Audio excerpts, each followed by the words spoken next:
You know, usually when we talk about a government permit or like some official legal document, there is this fundamental expectation of precision. Right. It's supposed to be black and white. Exactly. Like engineering, you know? You break your arm, you go to the hospital, the x-ray shows that jagged white line, and the doctor just points at the film and says, well, there it is. Yeah, it's completely binary. You have the permit or you do not. It's clean. You either met the requirements or, you failed to meet them. Broken or not broken, permitted or unpermitted. And it's deeply comforting, right? We like things to be visible, to be neatly categorized and just filed away in a cabinet so we can sleep at night knowing exactly where the boundaries are. And that boundary, that is the absolute foundation of how modern administrative societies function.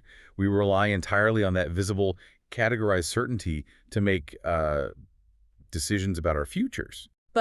So if you step into the current agricultural crisis in the Netherlands right now, that x-ray machine is completely shattered. Today, for this deep dive, we are looking at a localized dispute over just 14 environmental permits in a single province. Just 14. Yeah, 14. And it has rapidly spiraled into a nationwide war over property rights, the nature of legal contracts, and, well, the absolute limits of bureaucratic power. It is a legal landscape that is entirely murky. It's the absolute definition of muddy waters. And the implications of those muddy waters are spilling out far, far beyond the borders of any single dairy farm or agricultural region. Right. To really understand the anatomy of this crisis, we are looking at an extensive, highly detailed interview from a Dutch YouTube channel called Dwars News. It's hosted by Marianne Zwagerman, and her guests for this deep dive into the conflict are Jeroen van Manen and Sita van Kijma. And for anyone who hasn't been following Dutch agricultural politics closely over the last few years, those two names carry a massive amount of weight. They're essentially the faces and the strategic minds behind the huge 2019 and 2022 Dutch farmers' protests. Right, the really big ones. Yeah, exactly. When you saw the images of those highways blockaded by convoys of tractors, or the massive gatherings in places like the Malieveld in The Hague, or that huge rural uprising in the town of Stro, these were the individuals at the forefront. They were organizing, speaking, and negotiating for that entire movement. And we need to make something very clear right up front. Yeah. Because the viewpoints expressed in this Dwars News interview are so politically explosive, and they're aimed directly at government ministers, specific environmental NGOs, and prominently the Dutch political party D66. Yeah, very explosive. So our goal today isn't to validate or condemn their claims. We are not endorsing any political stance, nor are we here to, adjudicate the underlying environmental science. Right, we are just decoding the mechanics of their argument. Exactly. We are going to impartially break down the anatomy of this movement's philosophy so you, the listener, can understand exactly how they are framing this conflict and why it is resonating so deeply with a really significant portion of the population. We're basically dissecting the engine of a social movement. And to understand how this engine started running so hot right now, we have to look at what reignited the anger. And the spark for this current crisis, it wasn't a riot. It wasn't some dramatic speech on a barricade. It was, ironically, a seemingly mundane, incredibly dense piece of government bureaucracy. Which is so often the case, right? Right. Bureaucracy is often where the most profound and devastating shifts in power occur. Quietly, wrapped in technical jargon, and entirely without fanfare. It started with a letter, just a policy letter sent out on June 26th by a politician named Jamie Van Essen, who is affiliated with the D66 party. Right. And to fully grasp why this specific piece of paper is considered so explosive by the agricultural sector, Zwagerman's guests compare it to a much louder, earlier moment in Dutch politics.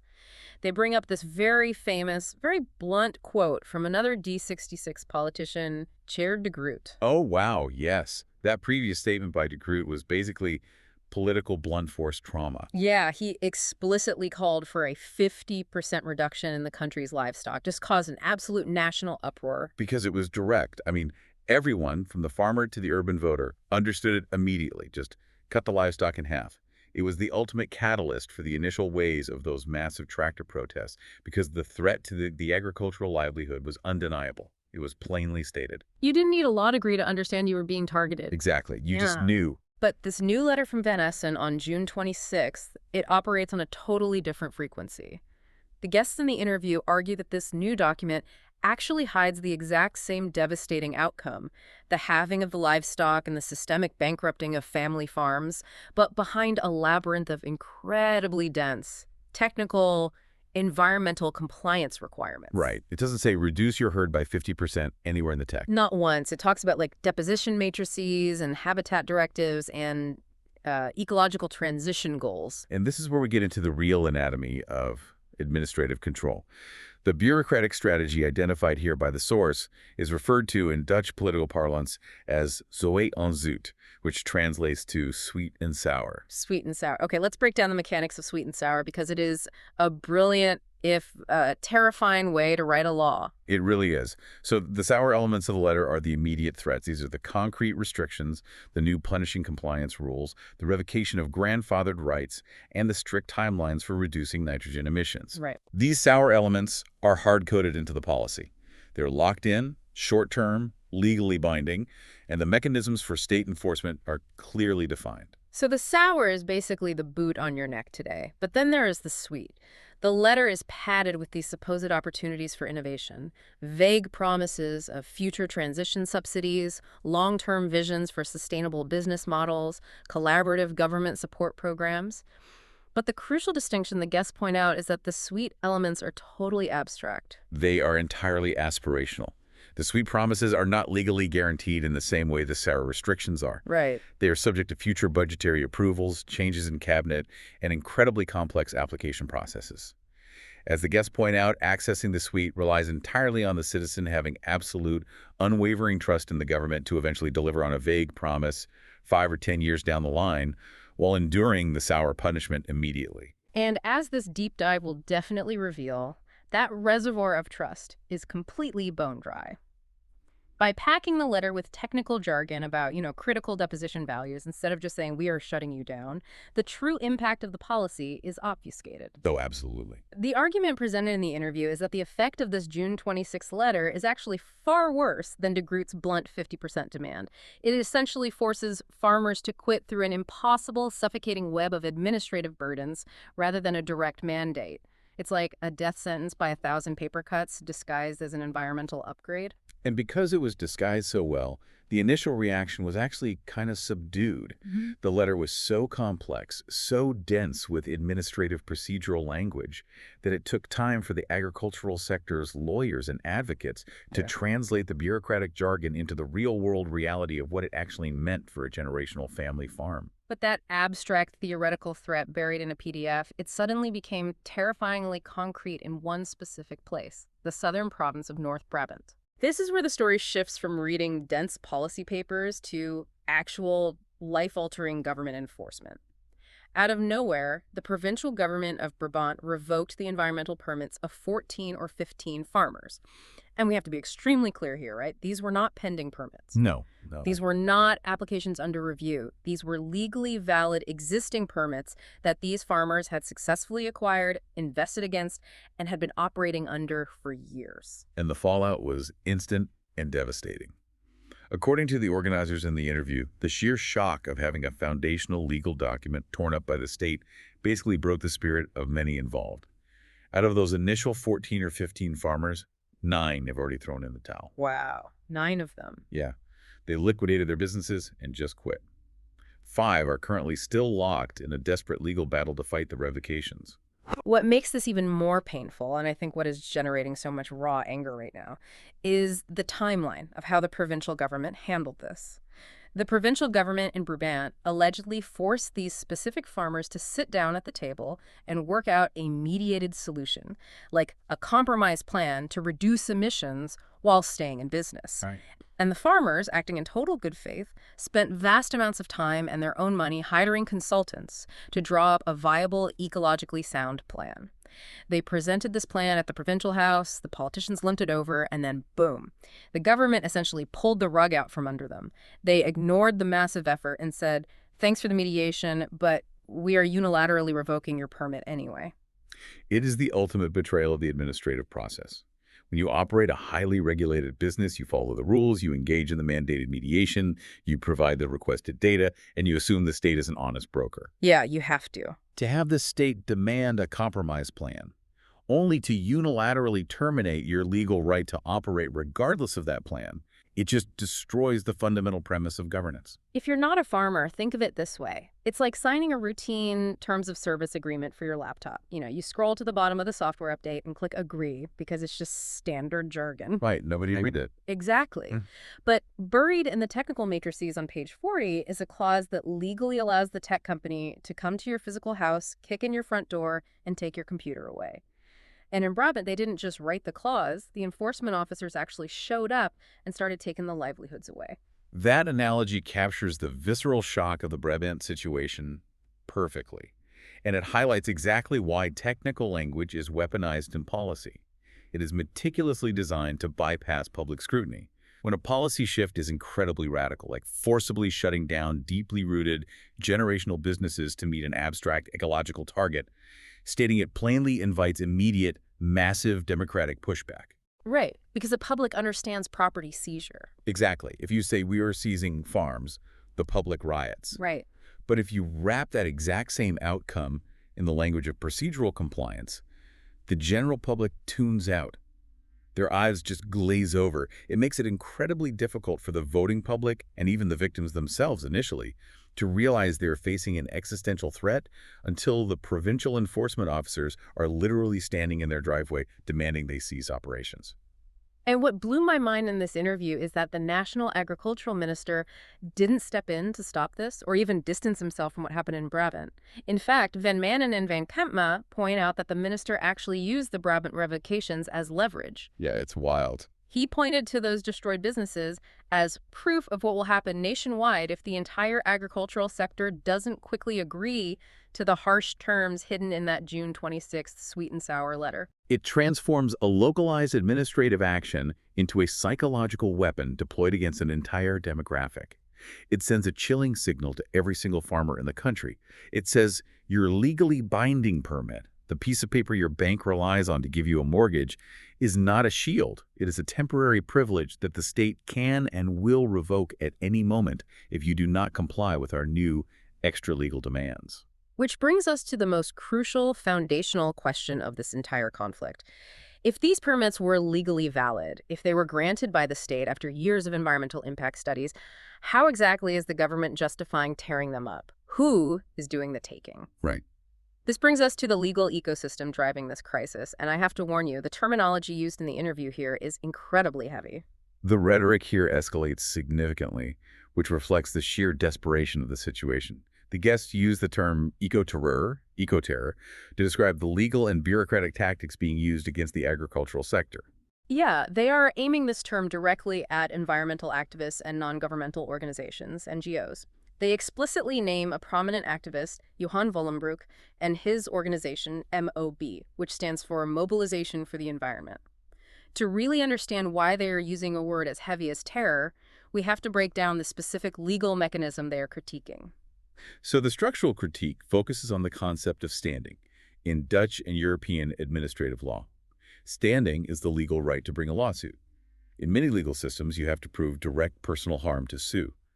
But in European environmental law, there's a very broad interpretation of standing granted to NGOs. Okay. The claim made in the Dwarves News interview is that these environmental NGOs are receiving government funding, often in the form of general subsidies or project grants, and then turning around and using that very same state money to endlessly sue the state itself. It is a dizzying loop when you map it out. Taxpayer money goes to an environmental NGO.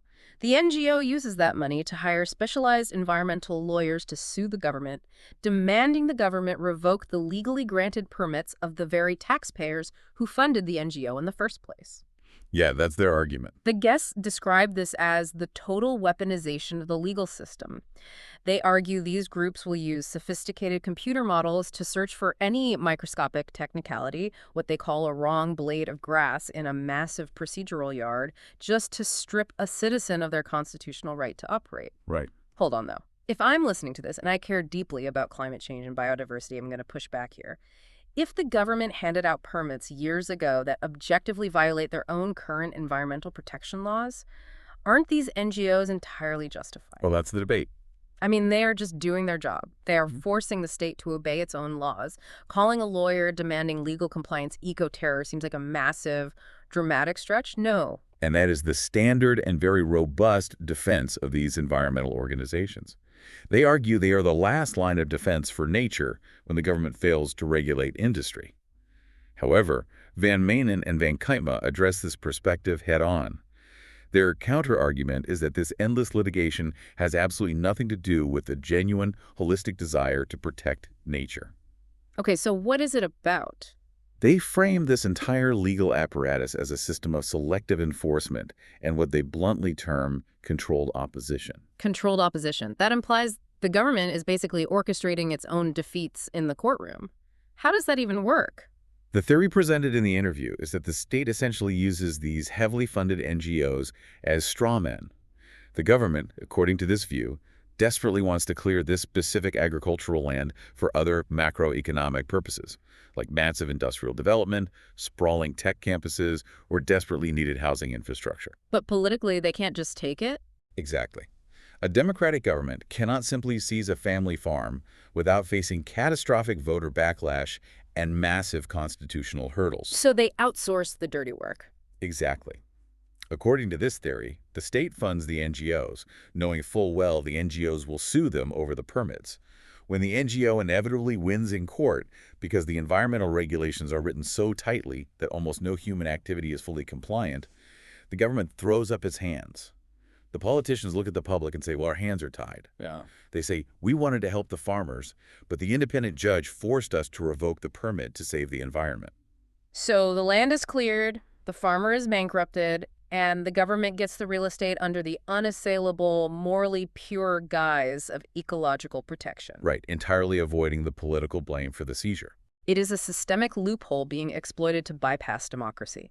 If the state wants your property, they just let an NGO find that wrong blade of grass, and they let the judicial system play the bad guy. And this leads directly to a massive warning that the guests issue to the general public. They argue that if this mechanism is allowed to exist as a precedent, where a third-party organization with zero democratic mandate can force the state to tear up your legally binding contract, then nobody in the country is safe. That is the core of their public appeal to the urban voter. They point out that Johan Vollenbroek himself has allegedly stated in the press that he will not stop litigating just because the government attempts to change its policy or offer temporary reprieves. The source views this relentless legal pressure as outright blackmail of the democratic process. They argue this legal weapon isn't exclusive to dairy farms. If an NGO can use a microscopic nitrogen calculation to shut down a farm today, they can use the exact same legal precedent to shut down a power plant, a bakery, a hospital expansion, or a desperately needed housing development tomorrow. It represents an ecosystem of total legal will occur. Will occur. Yes, which translates to arbitrariness or state caprice. So if the legal system can be weaponized in this way, and if hard-earned, mathematically verified, legally binding permits can simply vanish into thin air because of a third-party lawsuit, what happens to the social contract of the entire nation? If we zoom out from the tractor protests and look at the psychology of the country, this leads us into one of the most profound, deeply unsettling arguments made in the interview: the rapid erosion of the high-trust society. This is a crucial sociological concept, and it is vital to understanding why the Dutch farmers feel so deeply betrayed. The speakers warn that unilaterally revoking valid permits destroys something called rechtszekerheid.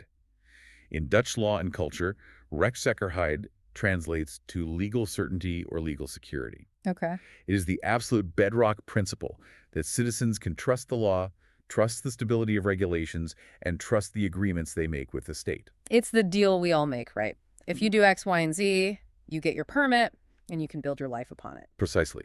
If you are a farmer, you hire the consultants, you perform the exhaustive environmental impact studies, you take out a €3 million loan, and you build the facility according to the state's exact micromanaged specifications. Yeah. In return for your total compliance, the state guarantees your right to operate. The argument here is that by tearing up these permits after the fact, the Netherlands is rapidly sliding from a functioning high-trust society to a deeply cynical low-trust society. And one of the guests uses a very stark, almost shocking comparison to illustrate this. They mention a relative who moved to a specific country in Africa where the governmental system is widely acknowledged to be highly corrupt. Yeah, that was a heavy moment. Right. And the point they are making isn't just about corruption, it's about predictability. In a system you know is corrupt, The rules of the game are at least clear in their own twisted way. You assume the government is lying to you. You assume you have to pay bribes to the local magistrate. You make under-the-table dealings just to get your goods to market, and you factor that friction into your daily life. Mm. It is a terrible way to live, but it is a known variable. It's predictable. The contrast they're drawing is devastating. The Netherlands still operates under the grand illusion of being a highly proper, rules-based, fastidious, hyper-organized society. The Dutch pride themselves on their administrative perfection. But the reality on the ground for these farmers, according to the source, is that the state is actively breaking its own rules and violating its own contracts. This means citizens are entirely caught off guard. You're playing by the polite, expensive rules of a high-trust society, but the government is treating your livelihood with the ruthless caprice of a low-trust one. The psychological toll of that cognitive dissonance, believing you live in a fair system while being crushed by an arbitrary one, it has to be massive. And the guests bring up a historical parallel that, if you are a Dutch listener, instantly sends chills down your spine. The Toeslagen affair or the childcare benefits scandal. Oh, yes. For listeners outside the Netherlands who might not be familiar, the Toeslagen affair is arguably the darkest, most shameful chapter in recent European administrative history. Over the span of several years, the Dutch tax authority, driven by an absolute paranoid obsession with preventing welfare fraud, used flawed algorithms and ruthless bureaucratic machinery to falsely accuse thousands of entirely innocent parents of defrauding the childcare benefit system. And the mechanics of how they ruin these people are horrifying. If a parent made a minor administrative error, like missing a single signature on a form or miscalculating a payment by a few euros, the algorithm flagged them as a total fraudster. Right, just an instant label. The government then demanded the immediate repayment of years' worth of childcare benefits. We are talking about demands for tens of thousands of euros due immediately with zero room for appeal. They drove working-class families into absolute ruin, bankruptcy, forced them to sell their homes, caused countless divorces, and in tragic, documented cases, led to suicide. It's devastating. And the most terrifying part, the judges, the administrative courts that were supposed to protect the citizen from the overreach of the state, just rubber-stamped the tax authorities' actions for years. It was a complete systemic institutional failure to protect the individual human being from the machinery of the state. It took years of investigative journalism and desperate campaigning before the government finally admitted fault. They apologized, and the entire Dutch cabinet even collapsed over the scandal. But the damage to those thousands of families was irreversible. You cannot give someone back a decade of their life ruined by state-induced poverty. I know, you can't. In the Doors News interview, Van Manen and Van Kuyma make a direct, unflinching comparison between the Toeslagen affair and what is happening to the agricultural sector right now. They argue it is the exact same bureaucratic blindness. It is a system heavily reliant on abstract computer models in the farmer's case, nitrogen deposition models crushing real people because the bureaucracy refuses to see the human being standing behind the permit. And this isn't just, dramatic hyperbole from angry activists. They point to a very specific ongoing investigation to back up this comparison.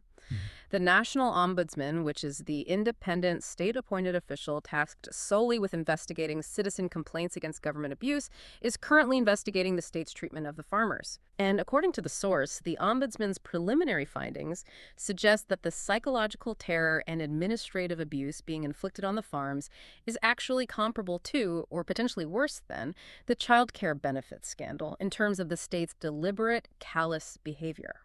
If we pull back and look at the macroeconomic implications of this, the destruction of rechtszekerheid, that legal certainty, is about the foundation of a functional capitalist economy. A complex society relies entirely on the permanence of government agreements. If an environmental permit, which again requires years of ecological studies, endless bureaucratic consulting, and massive capital investment to obtain, can simply be torn up because political winds change or an NGO files a lawsuit, the ripple effects are catastrophic. Because the damage isn't contained to just the farmer whose permit is pulled. Exactly. The entire rural economy operates on the assumption of that permit's validity. If the permit is viewed by the market as conditional or temporary, banks will immediately stop lending money to the sector. A bank won't underwrite a 30-year mortgage on a facility that the government might randomly declare illegal tomorrow. That makes total sense. Suppliers won't extend credit for feed or equipment. Technology companies will not invest in agricultural innovation if there is no stable market to sell to. And eventually, everyday citizens outside of agriculture begin to live in a state of constant low-grade anxiety, wondering if their own property rights, their own business licenses, are truly secure. When Rechtssicherheit vanishes, the economic engine of a country slowly grinds to a halt because the foundational currency of trust has been liquidated. So we have a situation where the source is claiming the government is willingly, knowingly destroying the trust of its citizens, intentionally bankrupting its world-class agricultural sector, and risking massive societal instability. That begs a massive neon-flashing question: why? Right, why do it? If destroying agriculture creates this much economic risk and political nightmare, what is the government's actual incentive? Why take this on? The guests argue the answer lies in the dirt itself, specifically who gets to build on it. The argument is that this entire crisis is a phantom ecological problem designed to mask a massive, state-sponsored real estate grab. This is where the Doors News interview completely dismantles the official, state-sanctioned narrative. The official justification broadcasted to the public for all of this pain, the revoked permits, the forced buyouts, the draconian regulations, is a dire ecological crisis caused by nitrogen emissions, specifically ammonia from livestock manure, referred to as stikstof in Dutch. Right. The government claims that this nitrogen deposition from local farms is irreversibly destroying protected, sensitive nature reserves. But Van Manen and Van Kuipema flat out reject this core premise. They claim that the nitrogen crisis is entirely a manufactured political and legal construct, an artifact of flawed computer modeling, not a true apocalyptic ecological crisis occurring in reality. And they bring up some really fascinating, counterintuitive data to back this up. First, they point out a glaring geographic reality. Approximately 50% of the nitrogen pressure falling on Dutch nature reserves actually blows in from abroad. 50%. Yeah, it crosses the border from heavily industrialized areas in Germany, Belgium, and international shipping lanes. Yet, the Dutch government is spending billions of Dutch tax dollars to ruthlessly wipe out local family farmers for a problem they only partially contribute to, while ignoring the cross-border industrial pollution. The source also highlights a critical, often ignored ecological nuance regarding how nature actually functions.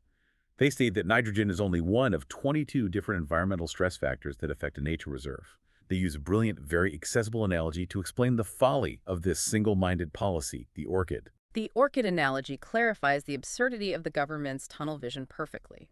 The guests explain that you can spend billions of euros to create a totally pure environment with absolute zero nitrogen emissions. You can shut down every farm within 100 miles to achieve perfect compliance in the computer model. But if there is a drought for 10 days and that sensitive orchid doesn't get water, it dies anyway. Right, obviously. If the groundwater table is mismanaged by the state water boards, the plant dies. The point they are making is that genuine nature management must be holistic. By developing a myopic absolute obsession with regulating just one single element, nitrogen, the government is blinding itself to actual effective nature restoration while simultaneously destroying a vital food-producing industry. And what makes this so tragic, according to the interview, is that the destruction was entirely a political choice. It didn't have to be this way.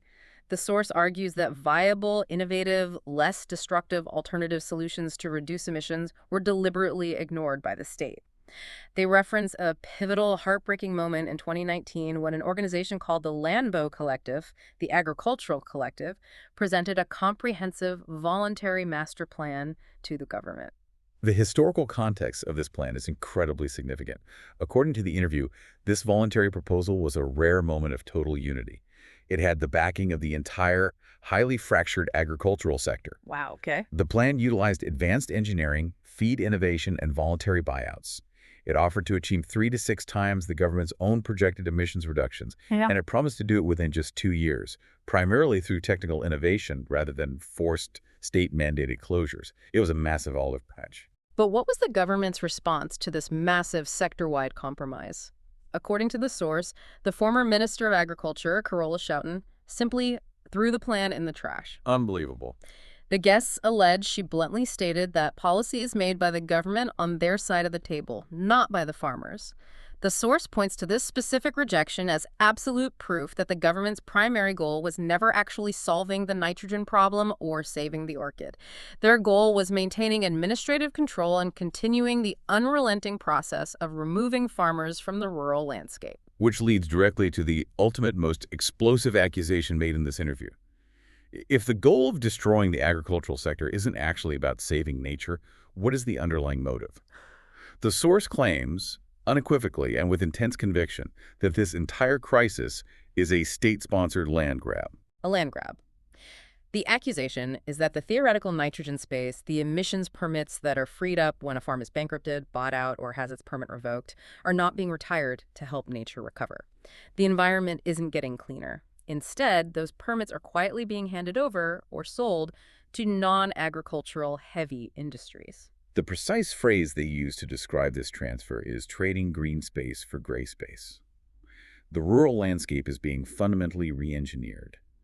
The source explicitly names the Dutch tech behemoth ASML, which produces the incredibly complex, highly toxic lithography machines that make the world's advanced microchips. Right. The claim is that massive multinational corporations like ASML are literally buying up rural family farms. They aren't buying them because a tech company wants to grow potatoes or raise dairy cows. They are buying the land purely to acquire the nitrogen emissions permits legally attached to that specific plot of dirt, so they can use those permits to expand their massive industrial operations and concrete campuses elsewhere in the country. Wait, they're building tech campuses on farms. If you aren't a farmer, think of how dystopian this scenario is. It is exactly like being forced by the city council to demolish your ancestral family home because the mayor says your neighborhood is ecologically overburdened and your house is an environmental hazard. Right? You tear down your life, but the very next day, a massive multinational corporate headquarters breaks ground on your now empty lot. You were told your mere existence was destroying the planet, but the mega corporation pouring thousands of tons of concrete on your land is somehow perfectly fine. It creates a profound, inescapable sense of deep injustice.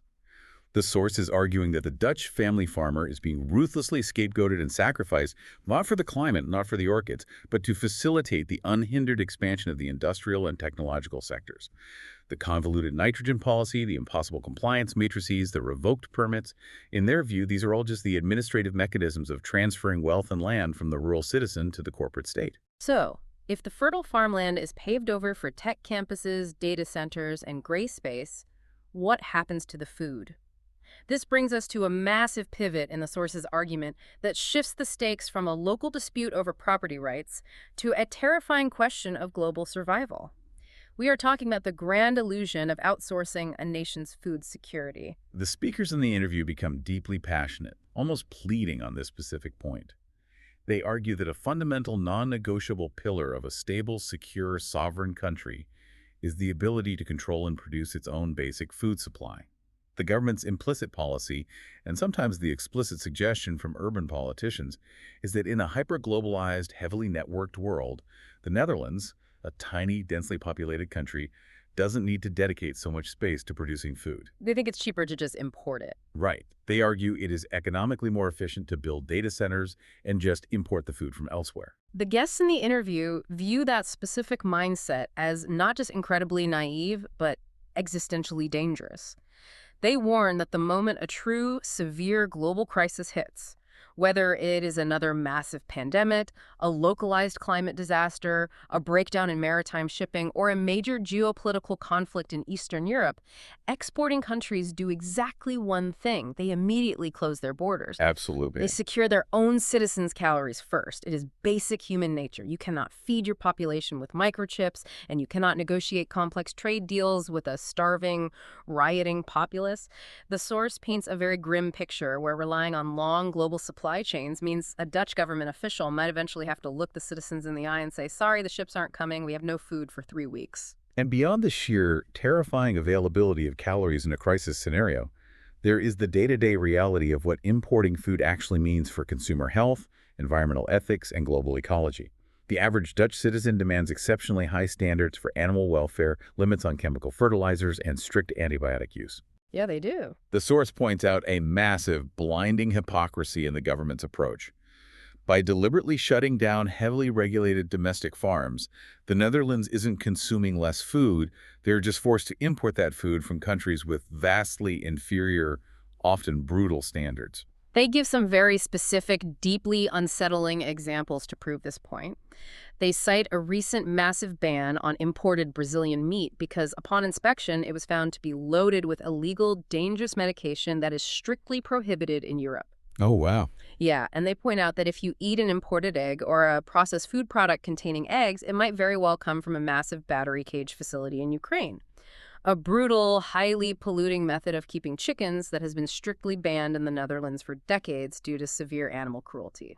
The Dutch consumer is outsourcing their environmental guilt, but importing a vastly inferior, less ethical product. And this transition from local production to global importation brings up an often overlooked, deeply human tragedy that the guests highlight: the irreversible loss of profound generational craftsmanship. Farming at the level practiced in the Netherlands is not simply throwing seeds in the dirt. It is an incredibly highly technical, deeply scientific trade.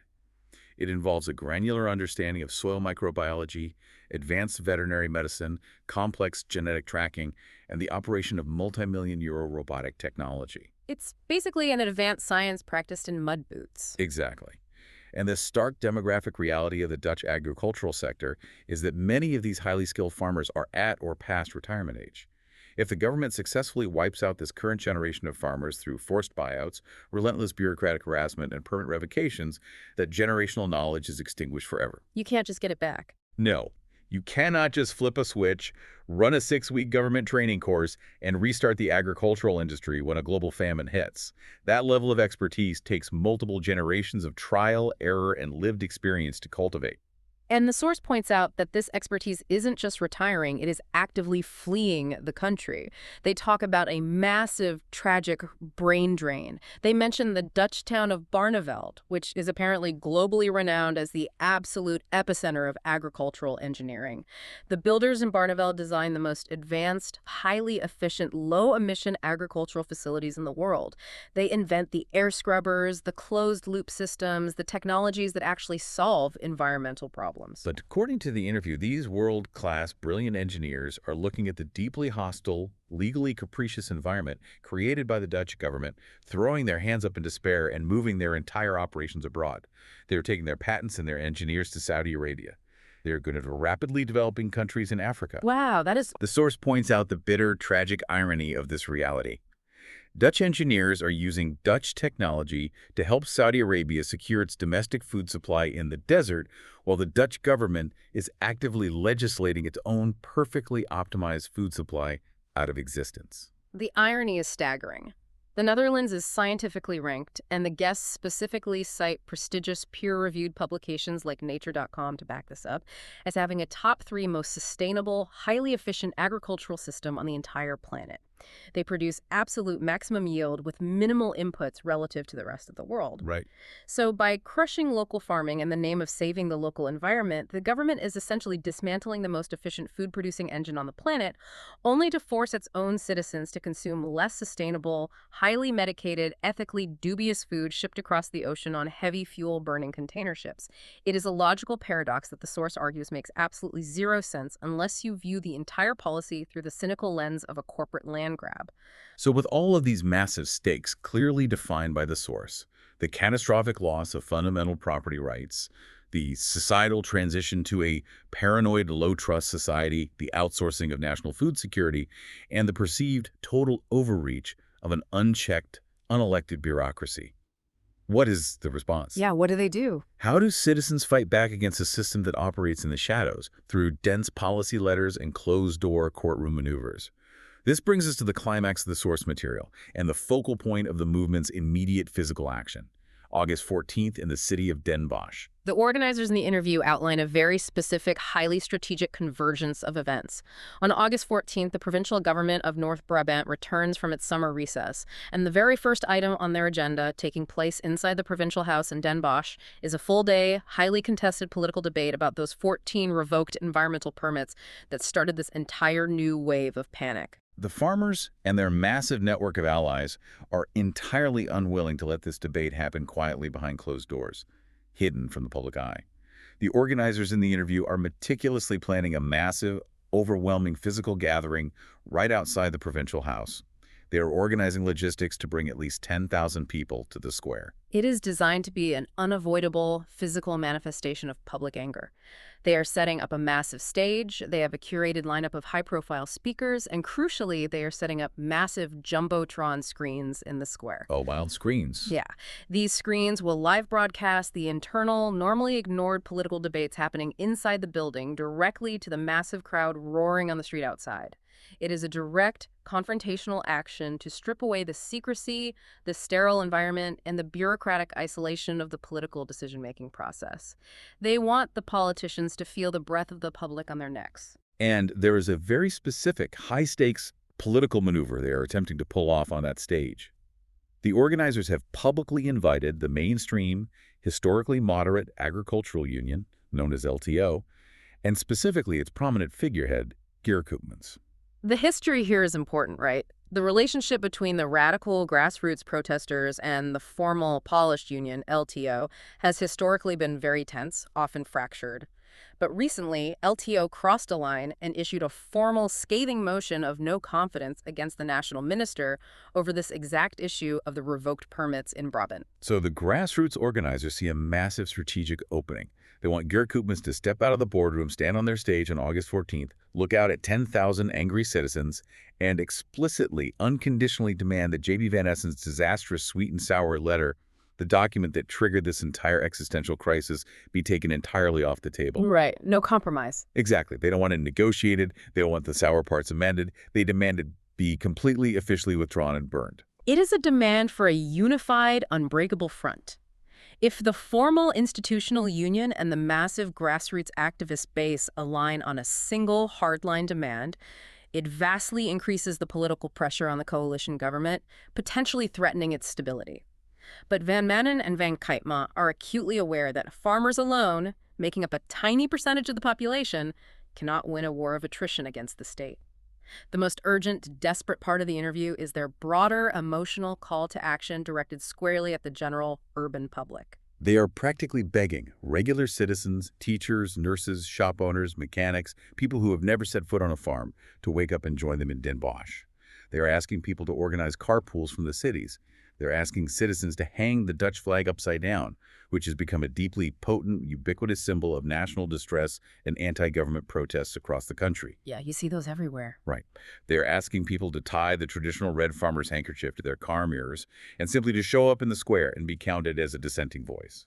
And they emphasize repeatedly, almost obsessively, that this mass mobilization must be a strictly peaceful resistance. One of the guests explicitly compares their underlying philosophy and strategy to Mahatma Gandhi. They are not looking for a violent riot. A riot gives the state an excuse to crack down. They are looking to project an overwhelming, undeniable, peaceful, democratic power that the bureaucracy cannot ignore or dismiss as a fringe element. This is a critical distinction for their public relations strategy.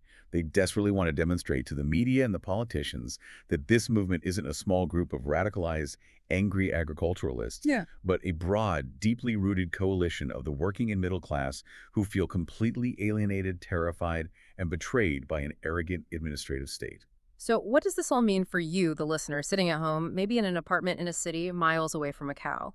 The source relies on an incredibly powerful, haunting quote that was used heavily during the original tractor protests and is being revived now as a central rallying cry.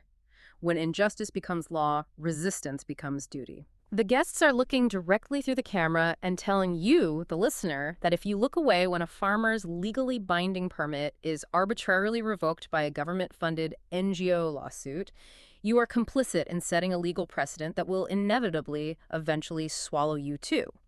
They argue that if you don't stand up for the family farm today, your own housing permit, your small business license, or even your driver's license will be the next thing targeted by a new bureaucratic agenda or a specialized lawsuit. The machinery of state revocation, once built, will always find a new target.